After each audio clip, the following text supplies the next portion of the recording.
Mimi was quick to preoccupy with Natalie after she bounded in Chernobyl. Dresses in the latest Parisian fashionery, she greeted Mimi as though she were her long-lost sister, and I instantly felt a familiar pang of annoyance and jealousy that had plagued me in New York. The biggest excitement, of course, was the arrival of John Jacob Astor IV, his young bride, and his adorable Adeline, who was named Kitty despite the fact it was clearly a dog. In the buzz of excitement surrounding their arrival, I heard someone say that the Colonel Astor was worth more than $30 million. I couldn't imagine such wealth.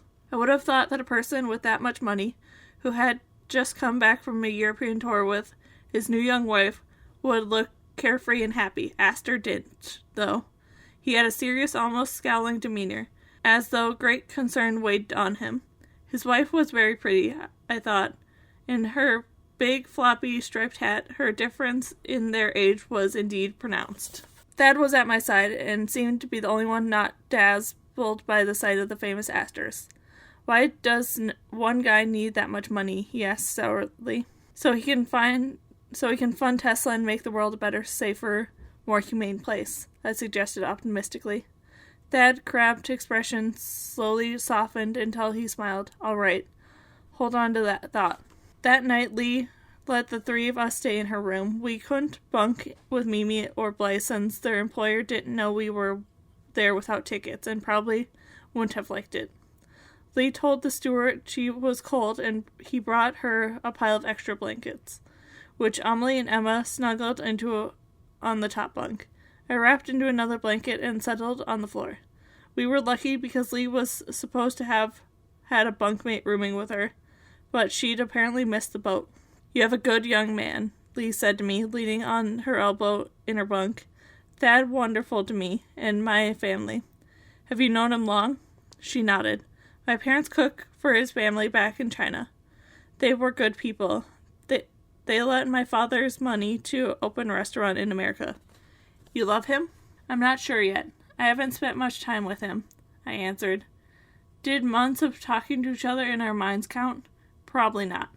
I thought it felt like it should. I'd spent so much time thinking of him, going over every inch of his face in my thoughts, carrying on imaginary conversations, that it felt as though I've known him much longer than I actually had. You love him, Lee declared, speaking confidently, and then with a wide yawn she turned and fell asleep. I knew she was right. The next morning, Thad rapped on the door and entered with a wonderful smelling box filled with hot chocolate and pastries. Good news, he said as we huddled over the steaming cups. Tesla has talked to Astor tonight. He'll speak to him over the creating lights on the shipping lanes. And then Astor agreed to see him again about the earthquake machine. When will that be? I asked. Not sure, Thad replied, wiping croissant crumbs from his lips. He said he needs a time when there's a lot of ice around so he can demonstrate. Amelie looked sharply at Emma. Ice? Emma echoed, looking worried. Has anyone seen Mr. Stead? Not yet, but I think we should look for him today. I turned to Thad. Has a creepy guy shown up again? No, he replied. But unless he somehow snuck away at Chernobyl, which would have been hard to do, he's still around somewhere. There came another rasp on the door, and Blythe came in with the two little LaRoche girls. I offered hot chocolate. Blythe was full from breakfast, but we got some cups for the little girls. Blythe was thrilled to have discovered the second-class passengers could eat all the same salons as first-class passengers. Mimi and Natalie had breakfast in the Madeline Astor and told us excitedly, Madeline Astor, younger than Mimi, Thad supplied. She's 18. Who cares? Blythe dismissed with the remark, our Mimi is hobnobbing with the rich and famous. I said pensively. I would have wondering how much hobnobbing she was doing if they had known her secret. Do they allow Mr. LaRoche in the salon? Thad asked. Have you noticed that he's the only black person on the ship? Thad, I scolded, nodding at the LaRoche girls. That's all right. They only speak French, Blythe said. Mr. LaRoche is an engineering degree from the French university, but he can't get any work because of his color. And do you know why he and the girls are the only black people on the ship? Why? Emma asked. They won't let black people buy a ticket in England or America. They tell them they're sold out. The only reason he's on board is because his white wife bought the tickets. That's disgraceful, I cried. Blythe nodded in agreement. Mr. LaRoche is from Haiti, and his family are very well-to-do there. He, Juliet, and the girls are traveling back to his home to live. Haiti. What a coincidence. That's where Mimi's from. Mimi? Dad questioned. We required me to go into the whole story.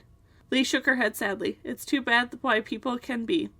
She remarked, My family, he thinks white people crazy, she said, tapping her forehead. That's why a man like Tesla, who is for all the people, can't get off the ground, Dad commented. That morning, we went to Queenstown, Ireland, and picked up more pastures. It was cold, and the sky was startlingly crystal blue. As in France, they came out to the Titanic by boat, so that we never actually docked in Ireland. I got to stand on the deck and at least see the lovely lush green hills and pastures of the country justly renowned for. Dad was in with Tesla, preparing for their first demonstration of the device to illuminate the night skies. Blythe was occupied by the little girl, while Emma and Amelie did their tarot readings for Lee in the cabin. I was beginning to stroll the deck when Mimi caught up with me. Jane, I've just come from Victor, and the most wonderful thing has happened. What? I told him about me.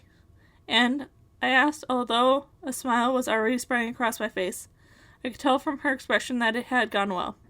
She took both her hands in my own. He doesn't care. He laughed, in fact. He said because he's Italian, people make derogatory cracks, and he just ignores them. And seeing the LaRoche family had made me feel so much braver about it. I see how happy they are, and how beautiful the little girls are.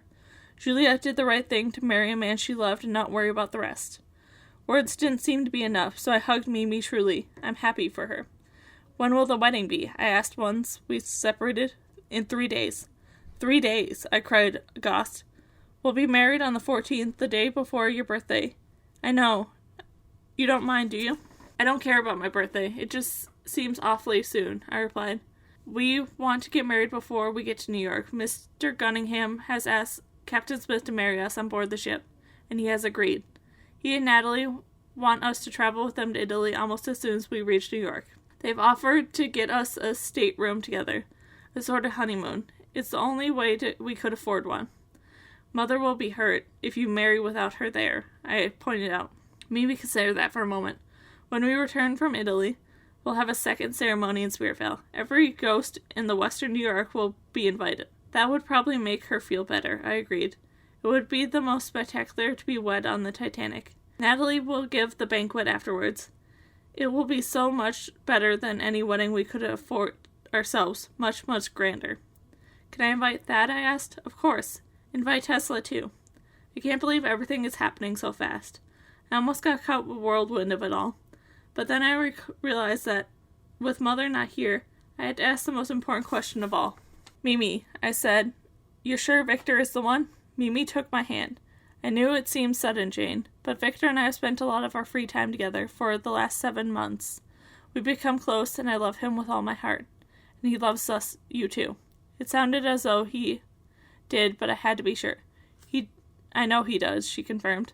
Victor must be waiting for his cue to join us, because he appears a moment later. So does she approve? He asked, smiling. How could she not? Mimi replied. Only if you promise to treat my sister like a queen, I said. I will, he promised. Because she is a queen, the queen of my heart. He turned to Mimi and told her he had to go lay out Mr. Gunningham's evening clothes. But after dinner, I will dance with you under the moonlight, he told her before sweeping her into a passionate kiss. I didn't want to stare. I turned to watch the ocean waves until the tap of the shoulder made me turn back. Goodbye, my sister-to-be, Victor said. Maybe you and your boyfriend will join us dancing tonight. Oh, Thad's not my boyfriend, I protested. Sure he is, he insisted. I've seen you walking together. I know that look. After all, I'm in love also. Are you in love with Thad, Jane? Mimi asked when Victor had left. I think it was love at first sight, I admitted. Once the words had spoken, I knew it was true. And here you are together with him on the ship, all quite by accident, she said happily. I knew it would be a wonderful trip. I never imagined everything would work out this well. No wonder they call it the Ship of Dreams. If only it would work out. Mimi had a passionate kiss and a wedding date. I'd experienced my first kiss and had Thad back in my life. It was perfect, too perfect. The perfection of it all made me uneasy somehow. I had scolded myself into feeling this way. There was no sense worrying over nothing. Mimi and I hurried inside to tell Blythe and then Emma and Amelie. Blythe was over the moon with excitement, but Emma and Amelie were more subdued with their response. I took Emma aside to the hall. What's wrong? We've been having bad dreams, Emma says. We still think the ship is going to sink. When? We don't know. But we had a dream and we were both underwater, floating. Our skin was blue and our hair floats everywhere around us. The two of you are there? We're not sure. Each of us only see the other. I scowl, perplexed. Do you see anyone else? There's a lot of other people floating, but we can't tell who they are. It's too dark. I didn't want to imagine that Emma and Amelie were seeing their shared nightmares. It was too awful, but I'd had a horrible nightmare too. I'd once dreamed that the evil Dr. Moriarty, Sherlock Holmes' arch-nemesis, was trying to kill me. And that certainly wasn't about to happen. Perhaps the twins were simply having a nightmare. That sprung from the talk of the ship sinking. I took hold of her hand. Let's locate Mr. Stead. I want to know what he thinks of this, I said, pulling her along. We found the steward in the passenger list who directed us to Mr. Stead's stateroom, on D-deck. Before we arrived there, I'd caught sight of him in the reading and writing room. We approached him, and it was obvious that he was confused at our presence there, but he greeted us cordially. We explained the series of events that had brought us onto the ship the day before. So my question is this. Did you predict the sinking of the ship, and if so, why did you get on it? I asked. He sighed deeply and frowned. I don't know, he said. You wrote a book about it, Emma said. Mr. Robertson showed us. True, Mr. Stead said. But at the end of the text, I added a note that said the following. This is exactly what might take place and will take place if the liners are sent to sea short of boats. The Titanic is woefully short of lifeboats. But it's unsinkable, I reminded him. That is merely an untested claim, he said. Did the spirit guide Julia tell you that the ship would sink? Emma asked. No, she had been oddly silent on the subject, he said. She only told me that I would face great test. But you had made other predictions, Emma reminded him. He nodded. I honestly don't know if what I wrote was the example of the clairvoyance or the working of my logical mind exploring the possible consequences of an overpopulated ocean liner with an insufficient number of lifeboats. But you doubted your predictions enough to get on the ship, I point out. I thought about it for long and hard, he agreed. When my ticket came from President Taft in the particular ship, it was as if the time had come for the great test. I sensed it. Perhaps the test was my faith in the supernatural. Maybe it's my ability to enact the change of world peace. Either way, I couldn't say no simply because I was frightened. Not to go to this conference would mean I failed to an attempt to work for peace. You could have taken another ship, I said. Julia had predicted my death by ice. On the other ship, I might have slipped and dropped Ice Cube or hit my head. There's no sense to outwit fate. I admired his courage. My sister was dreaming they will drown, I told him. Maybe they will. 30 years from now, maybe they will simply be afraid of the ocean, and these exact anxieties find its way into their dreams. I reminded him how the twins dislike the ocean, and I think that must be it. After we left, Mr. Stead has sensed that Emma felt better. On the way back, I suggested to her that Amelie might have even gotten upset decided Tesla because some of the buried childhood memories of the terrifying earthquake that had reawakened at the sight of him. That does make sense, Emma agreed. We would try and put this whole thing out of our mind if we could.